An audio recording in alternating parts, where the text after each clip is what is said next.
There's been a media frenzy trying to suggest that Donald Trump has been threatening political violence if he loses the election. Here's a reminder.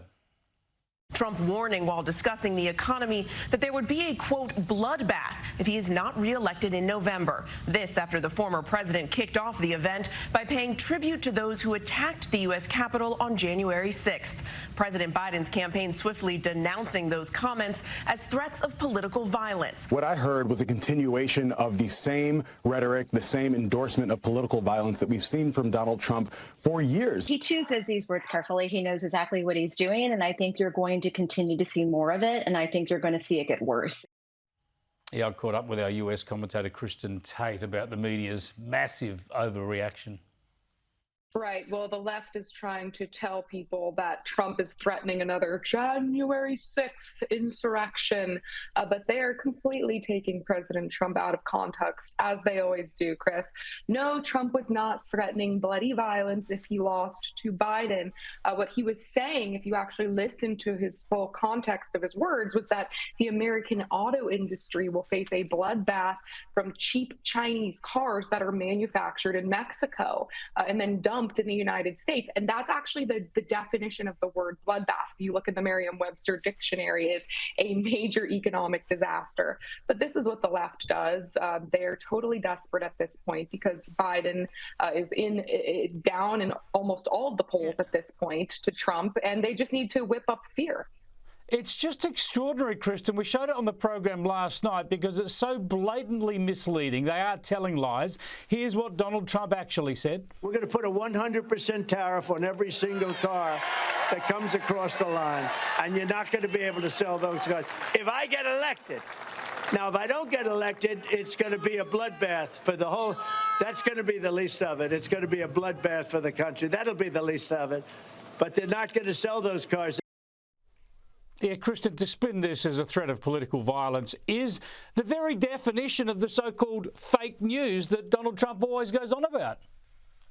Well, look, everyone with a functioning prefrontal cortex knows exactly what Trump was talking about.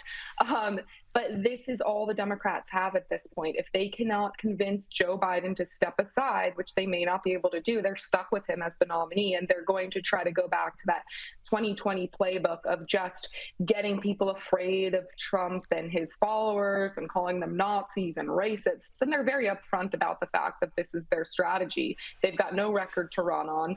But I don't believe this will be as successful as it was last time around, because at this point, voters have two track records that they can compare directly. The economy was better under Trump. There was less violence in urban cities under Trump. The border was secure under President Trump. Yeah, you might not like his mean tweets. You might not like some of the rhetoric, but you know, the facts on the ground under each administration don't lie, and people are waking up to what the media is doing.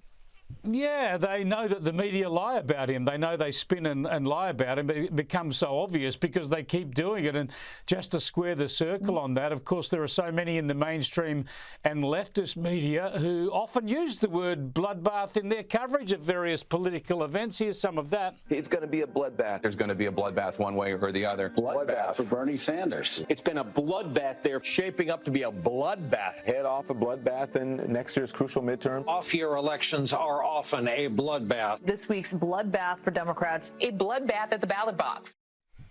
Yeah, there you go, Kristin. They'll all have to be indicted, those media people, for encouraging political violence by using the term bloodbath.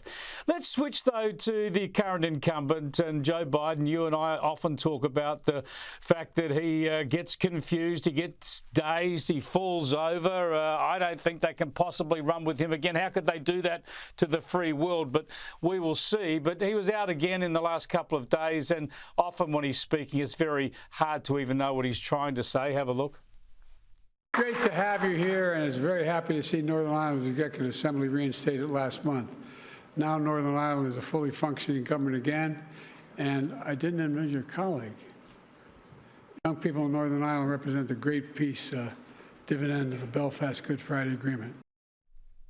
Who knows, Kristin? Like me, you have to go to the White House website and look where they have the prepared speech there. Then you can read what he was supposed to be saying. But there's a fascinating little story about Joe Biden's footwear and the fact that they're now having to put him into some comfortable, stable footwear, hoping, of course, that he doesn't trip over and fall over as often. Here's a report from the US. Many observers couldn't help but notice his footwear. Are those sneakers? Yep, they're so-called lifestyle sneakers made by Hoka, designed for maximum comfort and support while walking or hiking. And here they are, the Joe Biden sneaker. They're made by Hoka. These are called the Hoka Transport, and as you can see, they look quite comfortable. They have a wide sole, no doubt great for stability, and the president does have a history of stumbling. Yeah, well, the reporter's version were a little bit more fashionable, I meant, Kristin. But Kristin, the takeout from all this for me is that it seems to be becoming much more of a mainstream story. The president's physical situation, his mental acuity, it's becoming very much a thread of public commentary, isn't it? Yes, everybody knows exactly what is going on at this point. The president of the United States can barely walk. So they've essentially outfitted him with some geriatric orthopedic shoes, and they've branded them lifestyle sneakers. I mean, leave it to the Democrats and their euphemisms. It's quite impressive.